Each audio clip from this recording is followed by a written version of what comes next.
Have you ever heard of a country where pink curtains whisper silent invitations of love? Where beautiful women receive secret tattoos upon coming of age and can retreat into private tents to choose their lovers as they wish? Where a lake rises so high that entire villages float and children row boats before they can even walk?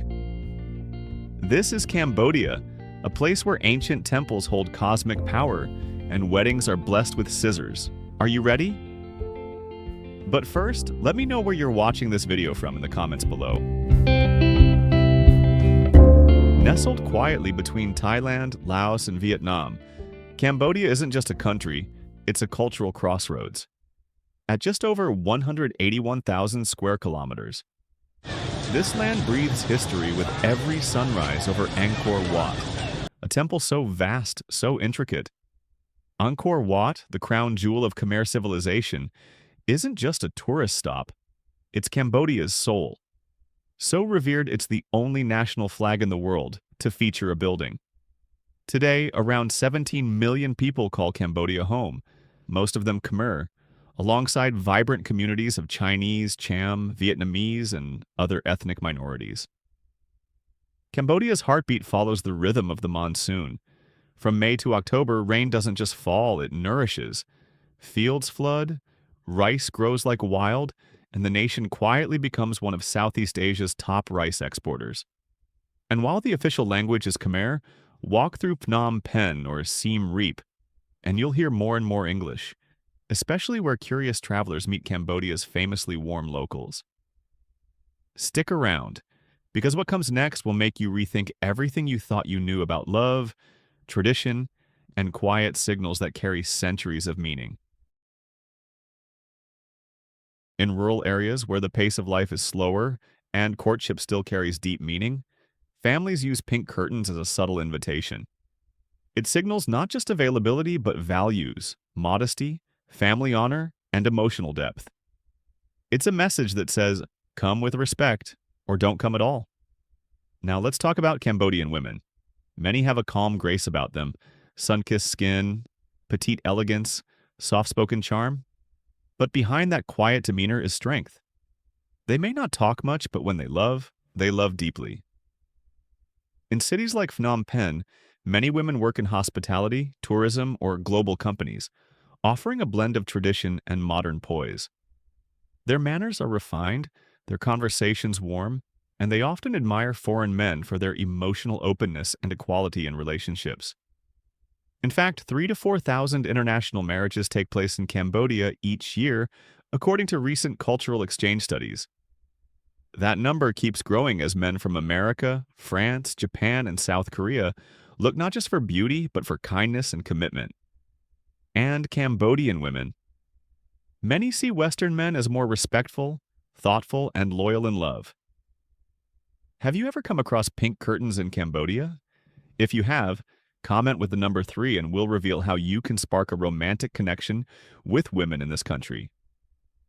Stick around, because in the next chapter, we're diving into a wedding ceremony so ancient, even the scissors never cut, only bless. In Cambodia, the longer the wedding lasts, the more blessings it invites. It begins with a beautiful ritual, hair cutting without the cut.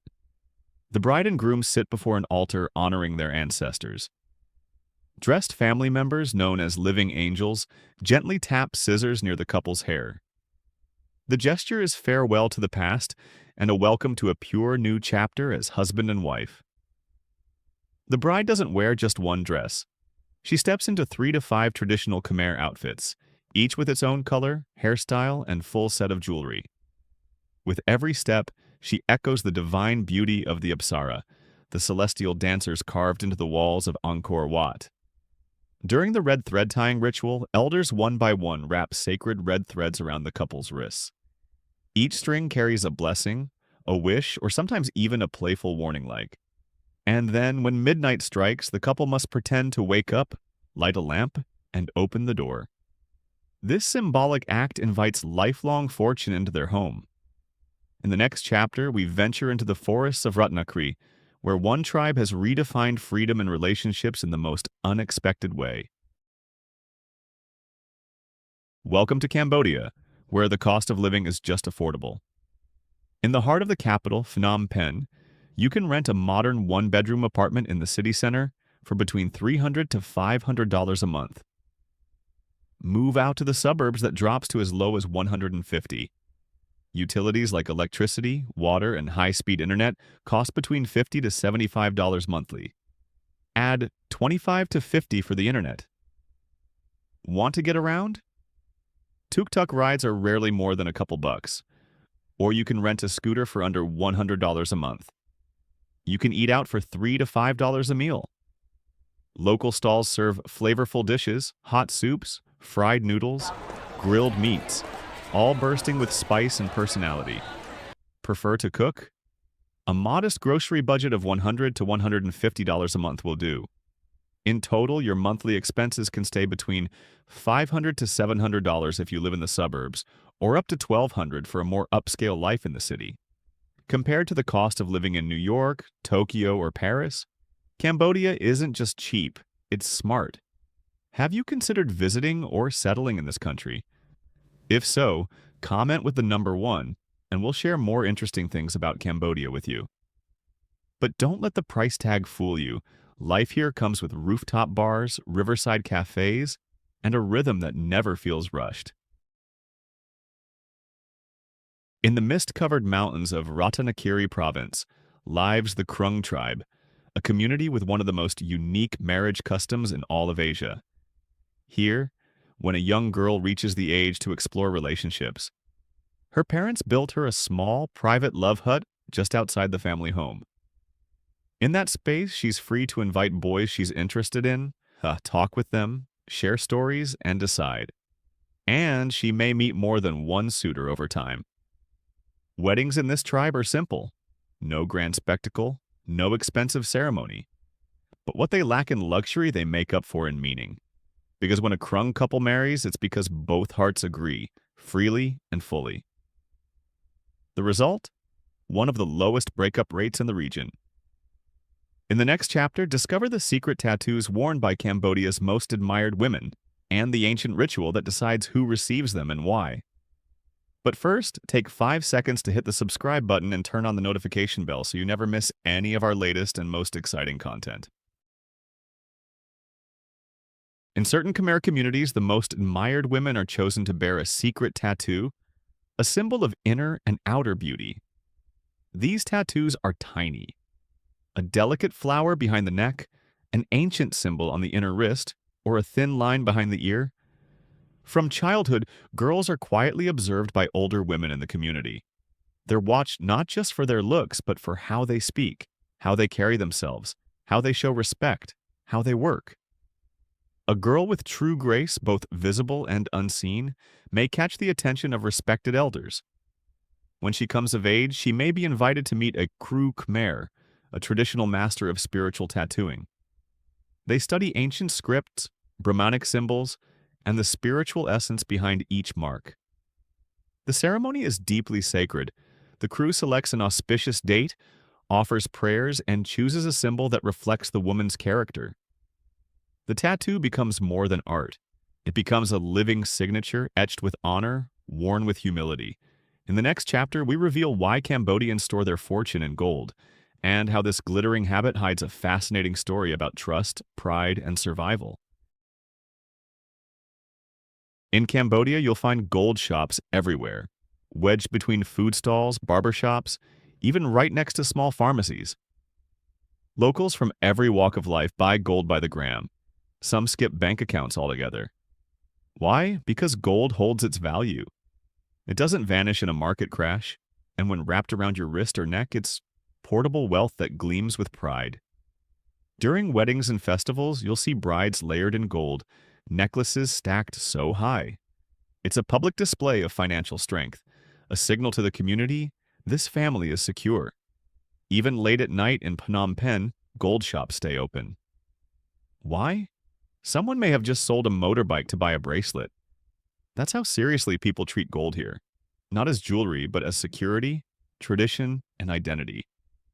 In the next chapter, we step into the mystical world of the Apsara dance, a performance so intricate it takes years of training and over 1,500 gestures just to begin. In Cambodia, dance is prayer in motion, and nothing captures that better than the Apsara dance. The dance draws its roots from Hindu mythology, inspired by the Apsaras, celestial maidens said to charm both gods and men. Their graceful forms are carved into the ancient walls of Angkor Wat, captured in stone before they were ever brought to life on stage. To master Apsara, dancers must learn over 1,500 distinct hand gestures. Every flick of the wrist, every slow turn of the eyes, every soft smile tells a story of nature, of emotion, of the cosmic order itself. Dancers wear traditional silk sampats, golden belts, and ornate headdresses shaped like crowns. They shimmer under candlelight, appearing almost otherworldly. Many of these girls begin training as early as 6 or 7 years old. Dance masters don't just look at skill, they study hands, eyes, posture, even the softness of a young girl's knees to choose the next generation of performers. It's a sacred honor. During performances, Apsara dancers display an almost supernatural calm. Even after hours on stage, their faces never strain. They glide like myth made real. In the next chapter, we shift from the stage to the streets, to witness life in Phnom Penh, where old-world charm meets fast-paced modern life in the most unexpected ways. Phnom Penh, Cambodia's capital. Mornings here begin early. Steam rises from sidewalk pots of rice porridge, while vendors call out from pushcarts selling coconut cakes and sweet iced coffee. You'll see saffron-robed monks collecting alms just steps away from business people tapping phones in cafes. Streets weave between French colonial buildings, glittering golden temples, and sleek modern towers. Tuk-tuks, scooters, and SUVs flow in what looks like chaos, but locals call it rhythm. Visit the Phnom Penh night market, and you'll find more than souvenirs. You'll meet artists carving wood under hanging bulbs, locals dancing Zumba on the sidewalk, and kids playing badminton beside street musicians. Craving romance? At places like Eclipse or Sora, cocktails come with panoramic views of the Mekong, where the sunset paints the water in gold and blood orange. It's the kind of moment that doesn't need words. But no day here feels complete without a sacred pause. At the Royal Palace, golden rooftops gleam like something pulled from a legend. A few minutes away sits Wat Phnom, the city's only hilltop temple. It's quiet there. You'll see locals lighting incense, whispering prayers. And through it all, what truly sets Phnom Penh apart is the people. Warm smiles, genuine greetings, and a kindness that doesn't need translation. In the next chapter, discover why the Cambodian head is sacred and how one small gesture could make or break your connection with the locals. In Cambodian culture, the head is sacred. It's believed to be the home of the soul, the seat of one's wisdom, dignity, and spiritual essence. That's why touching someone's head, even casually, is deeply disrespectful. Patting a child's head in affection or playfully bumping a friend, gestures common in many cultures can come across in Cambodia as far more serious. In fact, it's considered more inappropriate than cutting in line or raising your voice. Instead, Cambodians show respect through subtle body language. They bow their heads slightly when greeting. They use the palms pressed together to say thank you or apologize. And most importantly, they honor each other's spiritual space by never intruding on the head. Watch a traditional ceremony and you'll see entire villages bowing in unison. It's about shared reverence, a quiet harmony that ties generations to their ancestors. So if you want to be welcomed in Cambodia, don't reach for someone's head. Reach for their heart. Lower your gaze. Fold your hands. Let your respect show in stillness. In some villages, these women are recorded in the community registry. They are considered women of balance, dignity, and beauty rooted in the soul. Kampong Phluk, a village on Tonle Sap Lake in Cambodia, where families live their entire lives without ever touching solid ground. Here, houses built on wooden stilts rising as high as 6 meters to survive one of nature's rarest tricks. Each year during the rainy season, the Mekong River reverses its flow, causing the lake to expand more than 5 times its size, swallowing nearby rice fields and turning dry land into open water. Generations ago, they built homes above the floodline, Everything here floats: markets, schools, temples. Boats replace motorbikes. Families cook, pray, fish, and even raise children entirely on water. Children in Kampong Phluk learn to paddle before they can walk. They glide across the lake using plastic tubs, aluminum pots, even bamboo baskets like little water bicycles. In the next chapter, we take you deep into the forests of Ratnakiri, where young girls are given private huts to explore love, choose their partners, and rewrite the rules of romance on their own terms. Angkor Wat, the crown jewel of Cambodia and one of the most astonishing structures ever built by human hands. Located just outside Siem Reap, this 12th century masterpiece is more than just a temple. It's the spiritual heartbeat of the ancient Khmer Empire. Recognized by UNESCO as a World Heritage Site, Angkor Wat stretches across more than 400 acres, making it the largest religious monument on the planet. Its sheer scale stuns first-time visitors, but it's the detail that truly leaves a mark. Thousands of stone carvings tell stories from Hindu mythology, each scene etched with precision, each wall whispering tales of gods, warriors, and kings long gone. Arrive before dawn, and you'll witness one of the most magical sights on Earth: the sunrise over the central towers, casting golden light across lotus ponds and ancient steps. Just a short ride away lies Angkor Thom, the former capital of the Khmer Empire. Here, towering gates open into a massive complex filled with colossal statues and sacred relics. At its heart stands Bayon Temple, known for its giant stone faces, calm, wise, and staring in all directions. Then there's Ta Prohm, a temple where nature has taken control. Massive tree roots coil around stone pillars. Veins crawl over walls. It feels less like a ruin, more like a sacred ruin being reclaimed by the jungle. You may recognize it from Lara Croft, Tomb Raider, but no movie can capture its real presence. In Cambodia, people don't shake hands, hug, or wave like folks do in the United States. Instead, they greet one another with a gesture known as the Sampaya. It may seem like a simple movement, palms pressed together in front of the chest, paired with a soft bow. But this elegant gesture carries centuries of tradition and a deeply rooted social code. What makes the Sampaya truly fascinating is how much it says, without a single word.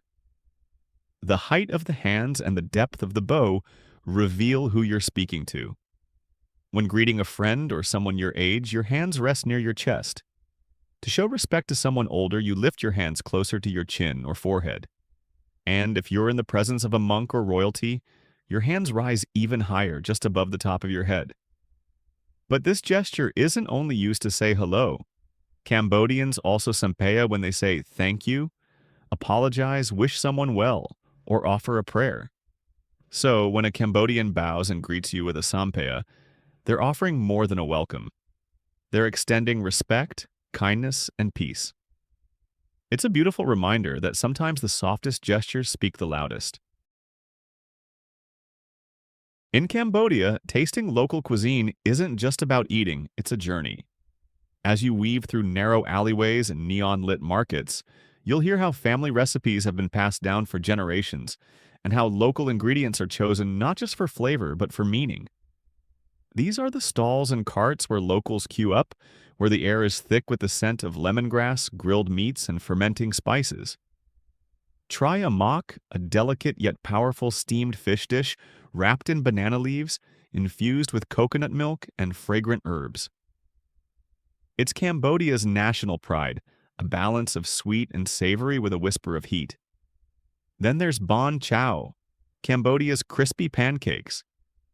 Golden and thin, they're filled with juicy shrimp, seasoned pork, and fresh green herbs. Locals often roll them in rice paper with pickled vegetables, creating a bite that's crunchy, fresh, and utterly satisfying. Dare to taste prahok, the infamous fermented fish paste. Its pungent aroma may surprise you, but it's a deeply loved cornerstone of Khmer cooking, often paired with rice or stirred into hot soups.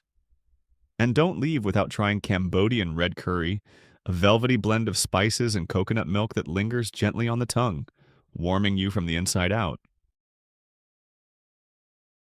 Every April, as the dry season ends and the rains prepare to return, Cambodia erupts in one of its most joyful celebrations, Khmer New Year or Chul Chnam Thmay. Unlike the Western or lunar calendars, this new year is deeply tied to the land and the farmers who depend on it. And instead of solemn ceremonies, the celebration bursts into the streets. People splash water on each other. They dust scented powder on faces, wash away the past, and step into the year refreshed, smiling, and at peace. You'll see Khmer girls dancing Apsara in temple courtyards, kids playing tug-of-war and coconut soccer, families singing late into the night under soft oil lamps' glow. The air smells of incense, grilled meats, and wet earth. But not all festivals are loud. Come September or October, and Cambodia embraces its most spiritual time of year, Phnom Ben, a 15-day festival dedicated to the souls of the deceased. At dawn, locals bring food, flowers, and candles to temples, where monks offer prayers and distribute the food to the spirits. It's believed ancestors return during this time, and if they're forgotten, they might not forgive. Temples take on a haunting beauty, quiet, glowing, sacred. You can feel something ancient in the air, like the line between the worlds has grown thin. Then, in November, Cambodia lights up again with its most spectacular celebration, Bon Om Tok, the Water Festival. It marks the moment when the Mekong River reverses its flow, a rare natural phenomenon. And how do the people honor it? With dragon boat races stretching over 30 meters, slicing through the water as crowds cheer, drums pound, and fireworks explode above the riverbanks. We've explored 15 amazing facts about this incredible country. If you enjoyed the video about Cambodia, don't forget to hit the like button and subscribe to my channel. Your support is the driving force that helps us continuously improve and bring you even more engaging content. Thank you, and see you in our next travel documentary. We are so glad you are with us today. Please leave a comment, like the video to support us, and subscribe for more videos. See you soon.